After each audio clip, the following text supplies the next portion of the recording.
Bonjour à toutes et tous, bienvenue dans le nouvel épisode du podcast Price Pokémon. On se retrouve aujourd'hui en ce lundi 13 janvier 2025. Et oui, déjà 2025. J'espère que vous avez passé de superbes fêtes de fin d'année. Je vous souhaite à toutes et tous une merveilleuse année 2025. Je n'ai pas fait de podcast la semaine dernière, la semaine passée et il me semble également la semaine de Noël pour différentes raisons. La première, c'est que j'avais besoin de temps pour prendre en compte les différentes remarques que vous aviez faites lors de l'épisode 14.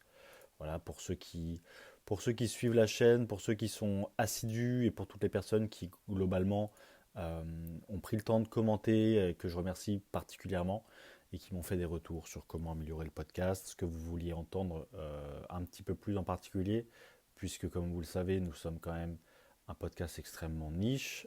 Il y a peu de personnes qui écoutent dans la sphère Pokémon un podcast avec aussi peu de contenu vidéo, c'est-à-dire que c'est 100% vocal. Donc je vais vous annoncer beaucoup de choses dans cet épisode, sans pour autant parler de l'actualité. J'aimerais éviter de parler de l'actualité pour pas avoir à revenir sur différentes choses qu'on a pu déjà voir.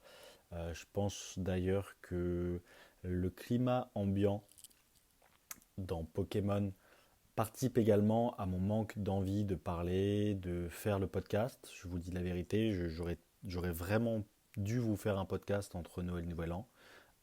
Si je dis pas de bêtises, il y avait un lundi 30 décembre ou 29 décembre qui tombait quelque part. J'ai pas fait de podcast à ce moment-là, c'est pas un hasard. J'ai aussi occulté le premier lundi du mois.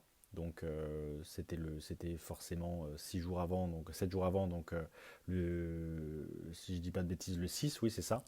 C'était ce qui m'a embrouillé 6 jours avant, le 6. Bon, 6 jours, le 6 janvier, donc j'ai pas fait de podcast non plus à ce moment-là. Pourquoi? Parce que l'actualité est extrêmement nauséabonde. En tout cas, c'est mon avis personnel. Je ne suis pas envie de vous l'imposer ni d'en parler trop particulièrement.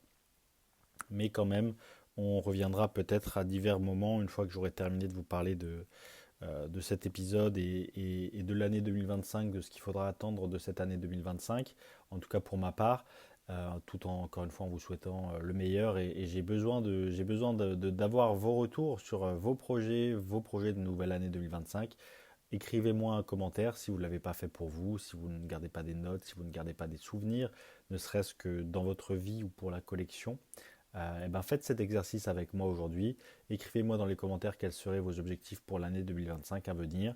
C'est très important, ça permet d'avoir une vision, ça permet d'avoir un cap, ça permet de voir un petit peu plus clair parfois aussi dans la vie, de résoudre des choses par ordre de priorité et d'avoir un objectif un petit peu plus long terme, d'avoir des objectifs court terme, d'avoir des tactiques, des stratégies.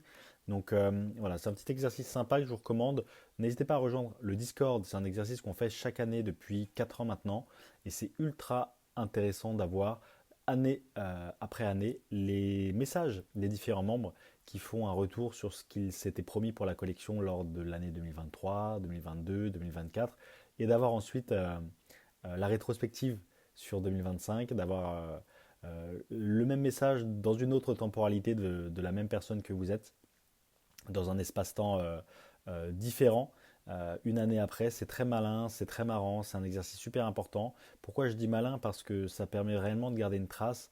On ne va pas baigner dans le développement personnel dès le départ de ce podcast, mais voilà, comme dirait l'autre, je préfère un crayon bien aiguisé à une mémoire forte. Donc le but, c'est vraiment de pouvoir se relire et passer un moment à regarder et à jeter un coup d'œil derrière l'épaule, une rétrospective, apprendre aussi de ses erreurs et aller vers le futur, vers l'avant. Donc c'est vraiment un exercice que je vous conseille. Ça va être la première chose lors de cet épisode. La deuxième, c'est que je vais vous parler plus particulièrement du format du podcast et de la tournure des choses à partir d'aujourd'hui. Le podcast va continuer à sortir de manière hebdomadaire. Je vais organiser un vote sur Instagram, sur Discord, dans les commentaires, ce que vous voulez, sur Spotify. Je vais organiser un vote et je vais vous demander très sincèrement de me dire si vous souhaitez continuer à avoir le podcast diffusé sur YouTube. Je m'explique. Le podcast, je le fais maintenant depuis 4 ans.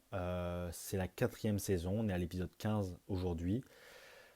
Je commence à être un petit peu fatigué, lassé par la concurrence que j'ai faite émerger, notamment parce que moi, étant quelqu'un qui n'accorde pas forcément les bonnes choses, les bons moyens à mettre en œuvre au podcast, je ne me filmerai jamais. Voilà. Et sur YouTube, je me rends compte que toutes les personnes qui réalisent des podcasts aujourd'hui se filment en 4K Ultra HD, micro, etc., etc., et vous diffusent des podcasts en ligne avec un format vidéo. Je m'explique. À part invité exceptionnel, je ne filmerai jamais le podcast. Pourquoi? Parce que je suis très occupé, j'ai d'autres choses à faire. Le montage, ce n'est absolument pas ma passion. Je pourrais tout à fait faire le podcast en vidéo, en one shot, comme certains, mais je n'ai pas envie de le faire parce que je considère que ce format est extrêmement agréable. Vous pouvez l'écouter en faisant quelque chose d'autre, en ayant les mains libres, en étant dans la voiture, en train de conduire. Et toutes ces choses, tous ces retours que j'ai depuis quelques années maintenant, m'encouragent à me mettre exclusivement et uniquement sur Spotify, éventuellement Apple Podcast, éventuellement d'autres plateformes de streaming audio uniquement, et YouTube me consacrer à vous faire une vidéo toutes les 2 semaines, 3 semaines, un mois, mais réaliser une vidéo sur la chaîne YouTube, bien travaillée avec un sujet intéressant, que ce soit au niveau de cartes à vous partager, que ce soit au niveau de ma tête à vous montrer, que ce soit au niveau des conférences qu'on a pu faire au Conseil Indigo et qui peuvent être intéressantes à partager de manière gratuite pour certaines.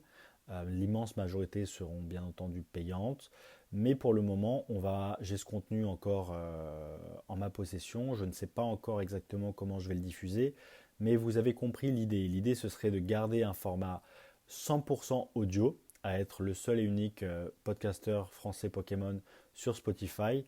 Ça me fatigue d'être en concurrence avec d'autres personnes et avoir des vues moins importantes pour un contenu qui est quand même extrêmement pertinent et très différenciant depuis toutes ces années. Donc sur Spotify, ce sera plus ou moins qui même me suivent et on va sûrement arrêter à la suite du vote les podcasts sur YouTube. Je pense que la miniature et le format ne vous convient plus sur YouTube. Je vois qu'on stagne autour des 500 vues par épisode. À un moment donné, on faisait quand même beaucoup plus que ça. Sur Spotify, on est en croissance et je pense très sincèrement que s'il n'y a pas de hasard, je pense que le format convient beaucoup mieux à Spotify. Je serai tranquille dans mon créneau sur Spotify. Voilà, après 4 ans de podcast intensif, 4 saisons, je pense que ce sera le bon moment de s'éclipser doucement à l'irlandaise, s'éclipser à l'irlandaise sur Spotify, comme ça je serai tranquille, je ferai mon contenu pour vous, pour ma communauté, le brouhaha ambiant sur YouTube et Instagram arrêtera de m'insupporter, comme ça on fera les choses dans notre coin, on aura notre communauté solide et on aura nos 200, 300, 400 auditeurs hebdomadaires qui seront ravis et satisfaits d'avoir un podcast hebdomadaire sérieux sur Spotify. Parce que je pense que c'est le créneau de la chaîne et vous me l'avez dit dans de vos commentaires et je vous en remercie. Voilà, ça a été une réflexion un petit peu compliquée. Voilà pourquoi j'ai mis autant de temps à en arriver là, avant de vous reparler, avant de refaire un podcast. Je sens notamment une énorme lassitude de la part de créateurs de contenu qui sont là depuis très longtemps. Je passe notamment un clin d'œil à Pokémat qui a décidé de se mettre en pause. Je passe un clin d'œil à tous les youtubeurs francophones Pokémon qui se sont mis en pause les derniers mois, notamment à cause de l'atmosphère, de l'ambiance et sûrement aussi à cause d'une lassitude de la régularité dans la création de contenu. C'est une vraie rigueur, c'est un réel travail. Il ne faut pas oublier, comme David K et Namso ont pu le dire dans leur dernier podcast, qu'un créateur de contenu dans le créneau Pokémon ne gagne pas sa vie. C'est-à-dire qu'à part exception de personnes qui font des millions de vues au demeurant, je pense notamment à Michou ou à d'autres qui peuvent faire des vidéos sur Pokémon, ou à Valouz qui peuvent faire des vidéos sur Pokémon de temps en temps, mais qui ont déjà une communauté extrêmement ancrée, qui font déjà énormément de vues, et pour qui YouTube peut vraiment être une part non négligeable de leurs revenus. Ce n'est pas le cas pour un vidéaste, qu'importe d'ailleurs la taille du vidéaste Pokémon spécifique ici en France aujourd'hui. Je pense que ça a été très clairement expliqué par Namso. Entre les investissements pour les ouvertures, entre l'investissement pour les déplacements, l'investissement pour la qualité des contenus, qu'ils soient audiovisuels, qu'ils soient 100%, 100% streaming, qu'ils soient ailleurs. Aujourd'hui, être youtubeur Pokémon, ça rapporte absolument pas du tout d'argent et je vous fais ça depuis, voilà, maintenant depuis 6 ans sur YouTube, je fais ça, enfin 5 ans et demi, 5 ans et demi sur YouTube, je vous fais ça par pure et unique passion. Donc c'est compliqué de se considérer comme avide d'argent lorsqu'on est youtubeur et qu'on fait ça uniquement par passion, qu'on essaie de vous partager des informations déjà premièrement d'une qualité que je trouve très importante et qui plus est de manière 100% gratuite. En tout cas, c'est le créneau de la chaîne. Donc, on va sûrement modifier aussi l'image de la photo de profil sur YouTube pour mettre quelque chose qui soit un peu plus à mon effigie, pour qu'on vraiment scinde la partie audio et de la partie visuelle sur la chaîne 100%, qu'on essaie de créer du contenu visuel sur YouTube de meilleure qualité et qu'on se focus sur Spotify, Apple Podcast et les autres plateformes de streaming audio sur le contenu audio, 100% le contenu audio. Donc je pense qu'on va en arriver là. Je vais malgré tout procéder à un vote. Je pense que c'est super important de vous faire voter et de vous demander votre avis. Je pense que c'est le créneau de la chaîne depuis toutes ces années. On a pris plus de 10% d'abonnés là, cette année. Donc c'est une très bonne chose. Je trouve que c'est une croissance stable. Moi, c'est tout ce que je demande. C'est tout ce que je souhaite. Je souhaite que de la stabilité, que de la croissance organique, classique, très sympa. Pas de pic, pas de nouveaux arrivants. Quelque chose de stable avec une base solide et aussi avec des gens qui sont derrière vos écouteurs ou derrière votre écran d'une qualité plus que la moyenne. Et ça, je trouve qu'on a réussi à le faire sur la chaîne. Et comme je vous l'ai déjà dit plusieurs fois, je vous remercie de participer activement et de suivre le contenu de cette chaîne. Vous êtes nombreux à vouloir la voir tous les lundis et je m'excuse de ne pas avoir été présent pendant 3 semaines. Ça a été une décision compliquée mais nécessaire dans l'évolution classique et dans l'évolution naturelle des choses. Donc voilà, je suis plus qu'honoré de vous avoir en tant que communauté et d'avoir des gens extrêmement intéressants et qui considèrent aussi le podcast comme une source d'information fiable et dans laquelle vous pourrez avoir des choses qui sont sourcées et également des partages de connaissances et d'influence, pas d'influence, mais des partages d'expérience. C'est ça que je voulais dire, ça finissait pareil, ça rime, influence, expérience, mais c'est des partages d'expérience que vous savez baser. C'est-à-dire que des avis, c'est comme les trous du cul, tout le monde en a, mais des partages d'expérience sourcés, quand je vous dis quelque chose, c'est que je l'ai vécu ou c'est quelque chose qui est intéressant à partager, qui je pense peut vous être utile. Donc voilà, je vous remercie mille fois de m'accorder cette confiance et de m'avoir placé un peu en tant que personne qui a un avis important dans la communauté et qui, en plus de ça, bénéficie d'une certaine légitimité. Voilà, donc ça c'est un peu le placement de la chaîne, c'est ce que j'ai envie de continuer à cultiver. Donc voilà pourquoi est-ce que comme dans Pokémon, tant que mes cartes et mes objets sont stables dans le temps, évoluent tranquillement, je suis là sur le très long terme, je vais continuer à être là sur le très long terme. C'est la mentalité que je vous partage maintenant depuis des années, c'est celle qui va vous porter le plus loin, c'est celle qui va vous permettre de réaliser les plus grandes choses, d'être présent, sérieux, fiable et de garder un cap, une vision sur le long terme uniquement. On n'est pas là pour écouter le bruit, la diarrhée verbale de tout ce qui se passe sur les réseaux. Je pense que c'est pas nécessaire. Tout comme moi, vous savez que Pokémon est une franchise extrêmement solide. On va parler des bases. Tout comme moi, vous savez que la demande fluctue. Vous savez qu'elle peut être plus forte à un certain moment. Vous savez, pour celles et ceux qui sont là depuis longtemps, que ça va être un moment compliqué à passer dans les prochains jours, prochaines semaines, peut-être même prochains mois, mais qu'on va s'en sortir. C'est comme la période Covid. Vous le savez, on a eu des pics de demande exceptionnels pendant la période Covid. Ça s'est stabilisé. Ça ne revient jamais au même niveau qu'avant les fameuses périodes de croissance, ce qui est tout à fait normal. La croissance est tellement puissante que cette vague emporte avec elle certaines personnes qui n'en ressortiront pas avant des années. Et c'est d'ailleurs ce pourquoi les cotes et les prix des objets continuent d'augmenter avec le temps, puisque ce n'est pas du tout un entre-soi, ce n'est pas du tout une bulle, c'est l'arrivée de nouvelles personnes, c'est un afflux régulier de nouvelles personnes sérieuses, avec un capital important.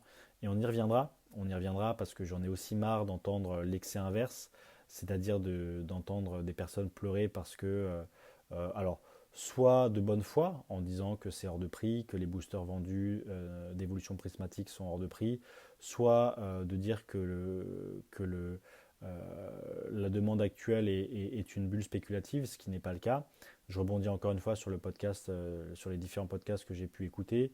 J'ai vu Ilan en parler, j'ai vu David K en parler, j'ai vu David Lafarge en parler, j'ai vu plusieurs personnes en parler.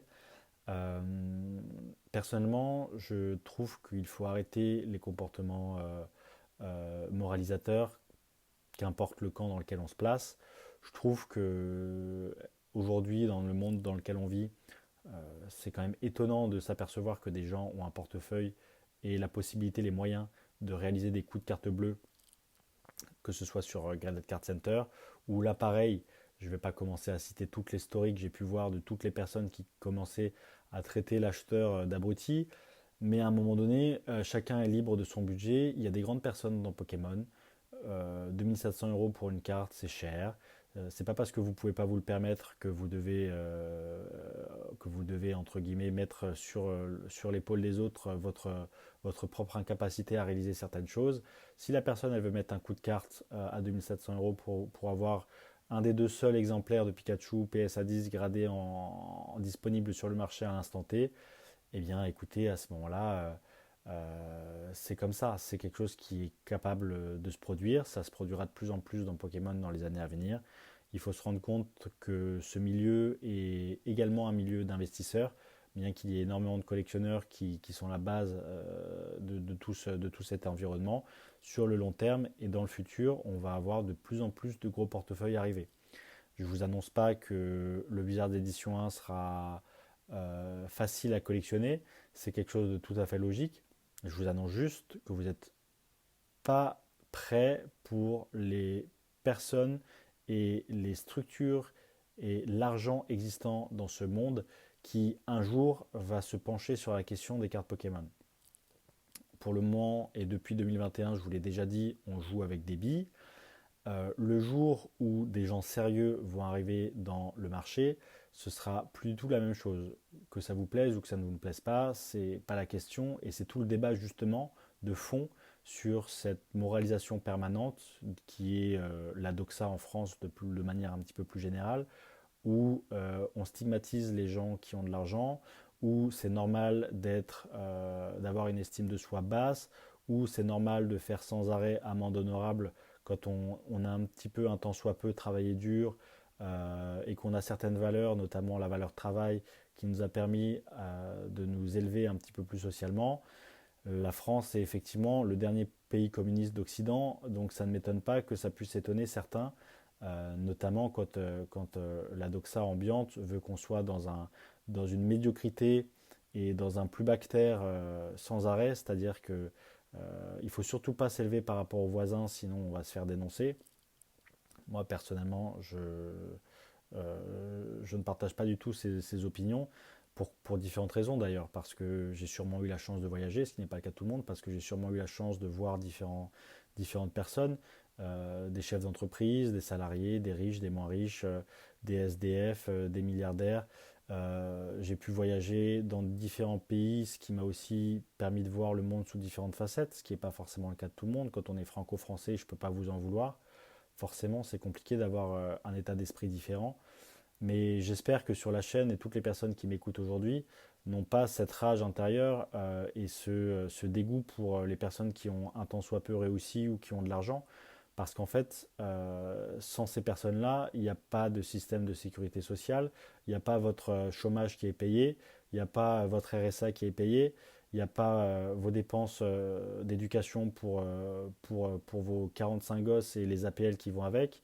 Donc à un moment donné, il faut bien que dans une société qui puisse tourner, notamment une société par répartition comme celle de la France, il faut bien que ce soit payé par quelqu'un.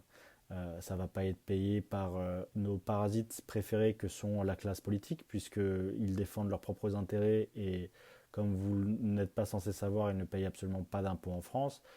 L'immense majorité de toute cette mascarade repose quand même sur vos épaules de vous et moi, et j'espère que vous avez conscience que on devrait plutôt célébrer et remercier les gens qui ont de l'argent, qui payent pour tout ce cirque, plutôt que les gens qui ne produisent rien, qui sont toujours dans la médiocrité et qui n'aspirent à rien d'autre que l'entre-soi et le nivellement par le bas.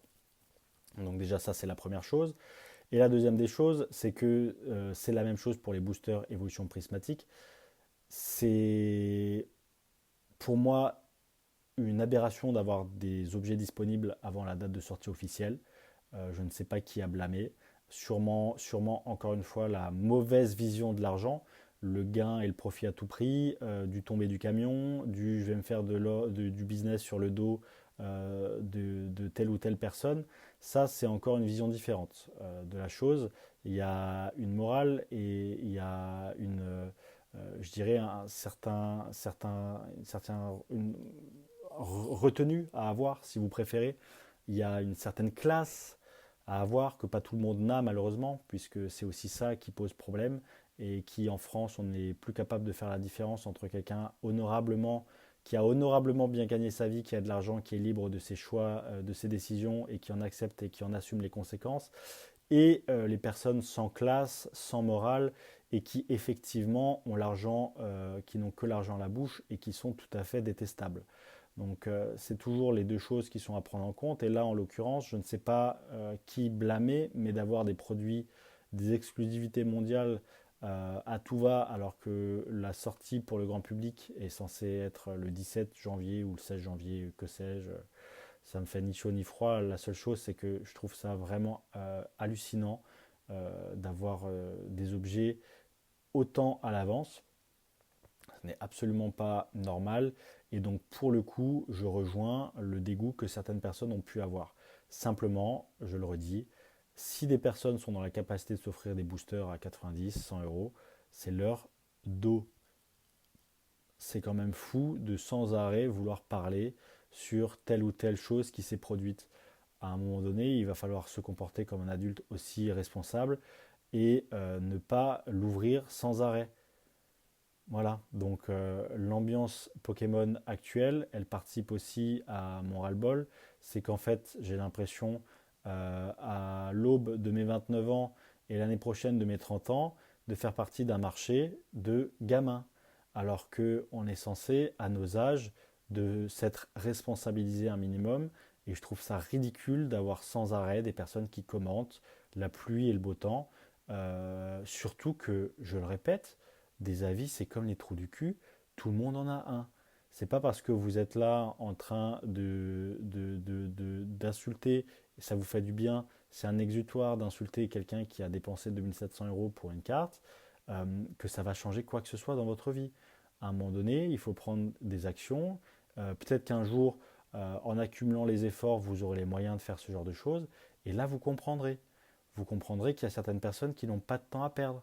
Vous comprendrez qu'il y a certaines personnes qui ne comparent pas comme vous sans arrêt les différentes plateformes, les différents endroits où vous pouvez acheter telle ou telle chose.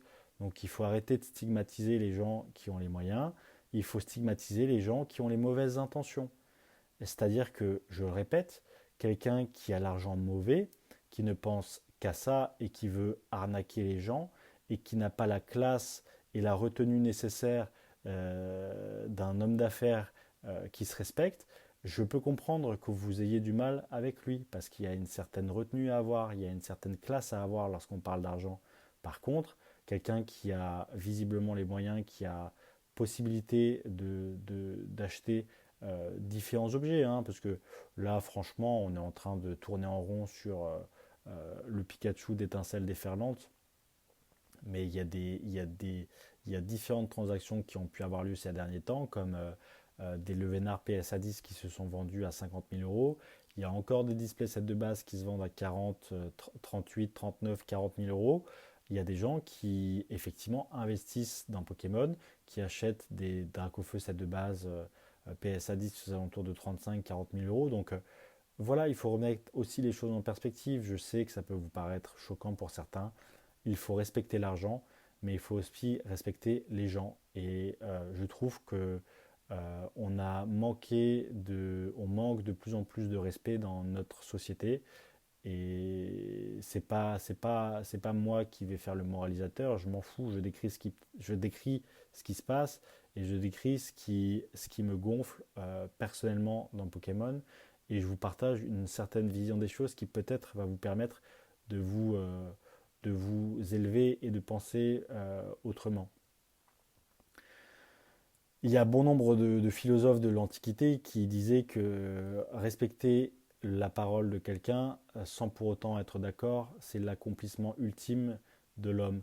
C'est-à-dire que réussir à entamer un dialogue et une discussion et partir du postulat que nous ne sommes pas d'accord, c'est malgré tout respecter la parole de l'autre et avoir une discussion positive et constructive. Et dans notre société qui s'hystérise, je suis en plus de ça forcément exprès assez piquant dans mon argumentaire pour vous titiller, pour vous montrer à quel point c'est facile d'hystériser les débats, mais je prônerai toujours la mesure et l'apaisement. La seule chose, c'est encore une fois, quand il y a un aussi grand décalage dans un sens, il faut également opposer une force dans dans l'autre direction pour équilibrer les débats. Donc j'espère que ce contenu va aller aux différentes oreilles qui ont pu penser ces différentes choses ou qui peut-être aussi, comme l'être humain est un animal grégaire, ont pu se laisser pousser des ailes derrière leur clavier, derrière leur téléphone et suivre le mouvement et insulter les gens qui ont fait un petit peu d'oseille. J'espère que vous avez honte et que ça vous permettra de réfléchir différemment et de vous dire que chacun est libre de ses choix. Comme vous, vous êtes libre d'acheter telle ou telle série 3, 4 fois, 5 fois le prix d'il y a 3 ans parce qu'entre-temps, effectivement, les objets ont augmenté. Si la personne la veut maintenant tout de suite, écoutez, grand bien lui fasse, c'est pas moi qui aurais dépensé ces 2700 euros, mais je le répète, c'est sa façon de voir les choses. Et en plus, je sens arriver la petite musique douce qui s'insinue comme ça dans la moralisation qu'on a pu voir sur les réseaux, qui est en réalité motivée par deux choses, la rage contre l'acheteur, mais aussi la rage contre le vendeur. Parce que les personnes qui sont des professionnels dans Pokémon sont les premiers parfois à attiser la flamme et à jeter l'opprobre sur tel ou tel vendeur qui a vendu un petit peu cher tel ou tel objet, alors qu'en réalité, c'est un sentiment humain, c'est de la jalousie. Vous auriez bien aimé avoir le flair, avoir la chance de tirer ce Pikachu en premier, avoir l'expérience et l'expertise pour l'envoyer en fast chez PSA, la récupérer rapidement et la vendre sur les différentes plateformes d'enchères en exclusivité pour qu'elle soit une des premières disponibles sur le marché et que vous puissiez la vendre 2 fois, 3 fois le prix de marché. Au fond, tout le monde aurait bien aimé récupérer cet argent, mais personne accepte ce sentiment qui est humain finalement, d'envie, de jalousie, et qui nous renvoie, qui nous rejette aussi d'une certaine manière à notre propre incapacité à avoir réalisé ça. Donc je vous le répète, le marché actuel est très compliqué. Gardez votre sang-froid, passez votre chemin, soyez calme, soyez patient. Dans 6 mois, tout va redescendre, ça redeviendra beaucoup plus stable. Moi, j'aime pas quand ça fait 25-30%, que c'est la foire à la saucisse. Pourquoi j'aime pas? Parce que ça donne une mauvaise image de Pokémon, parce que ça ramène les mauvaises personnes dans Pokémon, parce que les gens qui ne respectent pas la communauté et qui ne respectent pas les collectionneurs seront de nouveau les premiers à passer le pas de la pseudo-professionnalisation pour partir avec la caisse, pour vous vendre des précommandes, et parce que je sais que toute cette mascarade va de nouveau avoir son lot d'arnaqueurs, son lot de scammers, son lot de personnes de la communauté arnaquées. Et en fait, je préfère avoir une communauté saine, une communauté calme, dans laquelle les objets montent doucement, graduellement, dans une communauté dans laquelle il n'y a pas de magie, parce que là c'est de l'argent magique, hein, c'est un afflux massif de personnes. Alors on pourrait expliquer pourquoi les phénomènes se passent tels qu'ils se passent aujourd'hui. Il y a des séries qui sont plus intéressantes qu'avant. Depuis Couronne Stellaire, il y a quand même deux séries très intéressantes qui sortent, plus une prochaine EV9 qui a été annoncée, qui s'annonce quand même plutôt au-dessus de la moyenne. Il va y avoir Team Rocket aussi, une réédition pour le 30e anniversaire d'une série emblématique. Il y a le 30e anniversaire qui arrive, Pokémon Pocket. Aujourd'hui, je vous défie d'aller trouver dans n'importe quel supermarché des tripacks, des coffrets, des choses intéressantes. Tout a été dévalisé en province comme à la capitale. Pourquoi? Parce que la demande est tellement forte. Pokémon Pocket a eu le même effet que Pokémon Go à l'époque, c'est-à-dire que ça a permis d'avoir un renouvellement, un afflux massif de personnes non initiées à la collection qui sont arrivées suite à leur envie de rouvrir des boosters, à leur envie de nostalgie, euh, qui nous mettent aujourd'hui dans une situation où effectivement la demande est extrêmement élevée. Et de cet afflux massif, il va en rester que quelques-uns, ça va se recalmer, quelques-uns qui vont refaire partie de cet écosystème global, à voir si les pertes de cette nouvelle vague chez les anciens ne vont pas être plus importantes que les nouvelles arrivées. Ça, j'en suis pas encore très sûr parce que j'ai l'impression que chez beaucoup de personnes collectionneuses depuis maintenant 5-6 ans, une certaine lassitude s'est installée. C'est très dur, les amis. La force morale, la force mentale, l'énergie à mettre dans ce battage incessant, dans, cette, dans ce vomi d'émotions que vous pouvez que vous pouvez voir sans arrêt sur les forums, sur Instagram, sur les réseaux et entre les collectionneurs eux-mêmes, c'est extrêmement compliqué à supporter. Entre les commentaires négatifs, les personnes mal intentionnées, les personnes qui sont là pour écraser les autres, les histoires incessantes.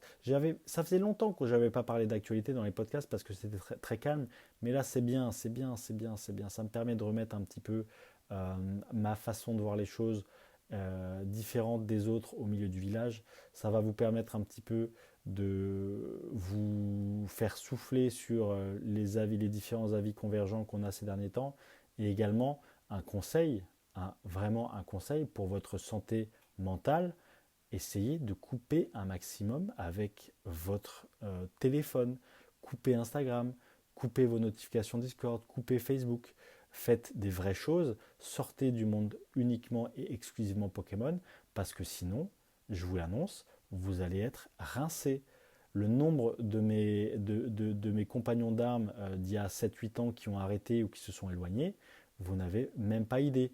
Donc effectivement, il y a des vagues successives qui permettent à des nouveaux arrivés de trouver, de faire un bout de chemin, mais pour les anciens qui écoutaient ce podcast, arrêtez, coupez les ponts, parfois prenez une pause, ou même gérez votre vie personnelle tout en gardant un œil sur Pokémon, mais de manière la plus détachée possible. Sinon, vous allez être rincé. C'est très compliqué de durer dans ce business. Il ne faut pas croire. Moi, ma chaîne YouTube, elle est là depuis 2019. Euh, Allez trouver des chaînes YouTube qui ont été créées à cette époque-là, qui sont encore autant actives. Alors, je suis mal placé pour parler parce que ça fait 3 semaines que je n'ai pas fait d'épisode. Mais vous avez compris l'idée. C'est-à-dire que si à un moment donné, des Murcielago, des X Pikami, même parfois des David Lafarge pour différentes raisons personnelles, mais ça joue, ça joue, ça joue. Des Rayquaza Master, Mathias que je salue, qui a repris sa chaîne et qui fait du très bon travail depuis un an. D'autres, c'est pas un hasard si on fait parfois des pauses et si on a du mal à durer dans ce milieu. Donc les gens qui sont là depuis longtemps, qui sont sérieux, leur capacité à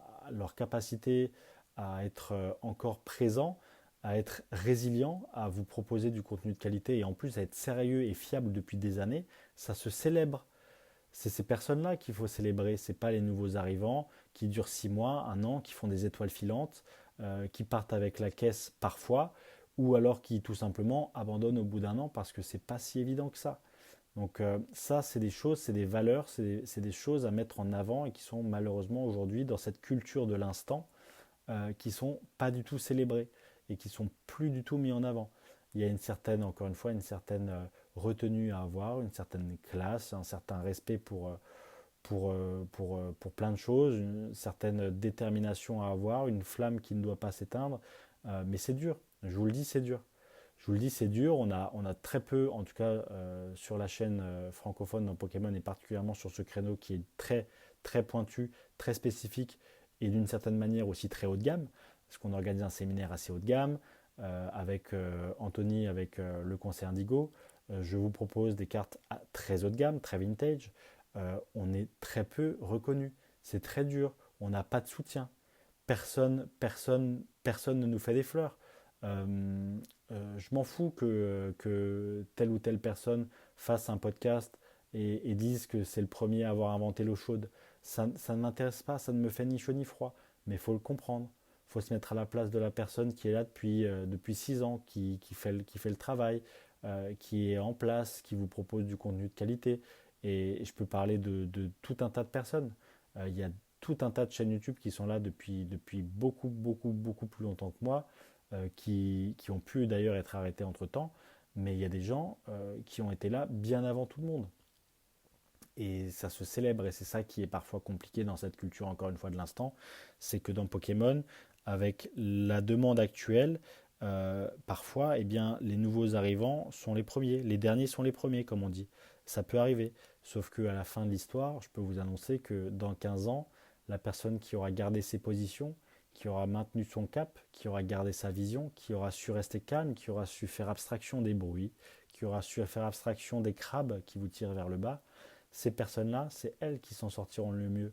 Quand j'ai entendu sur YouTube les différentes personnes, je pense notamment à des chaînes comme Mascache ou d'autres encore qui sont là depuis longtemps, qui partagent leur parcours d'investisseurs, entre guillemets, depuis des années, je peux vous dire qu'il y a des questions à se poser. Parce que 6 ans, 7 ans, 8 ans dans Pokémon et avoir, euh, entre guillemets, telle ou telle chose qui leur appartienne, je veux dire, c'est bien. Franchement, c'est bien, c'est génial, chapeau. Au moins, les actions, les efforts ont été faits. Mais franchement, il y a, il y a quand même un delta entre ce qu'il est possible de faire et ce qui a été fait. Donc, les personnes qui réussissent le mieux dans Pokémon, elles parlent pas. La confiture, c'est ça, c'est comme la culture. Moins on en a, plus on l'étale. Donc il y a des choses aussi, il y a des leçons et des choses à remettre au milieu du village. Donc je vous laisse avec ce podcast. J'espère que vous l'aurez trouvé intéressant. Mais pour moi, c'était très important de reparler de toute cette histoire de V8, de tout le FOMO qu'il y a actuellement sur Évolution Prismatique et vous redonner la bonne direction, le bon cap, deux, trois petites claques de réalité pour que vous puissiez réussir de la meilleure des manières vos investissements et votre chemin de collectionneur, votre collection d'un Pokémon, tout en ayant la réussite qui va être attenante à tous les efforts que vous allez y mettre. Parce que au-delà de la mentalité, il y a aussi l'action, les actions à prendre. Donc j'espère que ça va vous permettre de vous remettre à l'action, de ne pas commenter ce qui se passe chez un tel ou un tel, mais de se concentrer, de se focaliser sur votre parcours, sur vos cartes, sur ce qui vous a été donné en main, ce avec quoi vous pouvez jouer et réussir à déchiffrer à travers cette géométrie de l'univers, quel est le meilleur chemin pour arriver à vos objectifs. Donc ça fait la boucle avec le début du podcast.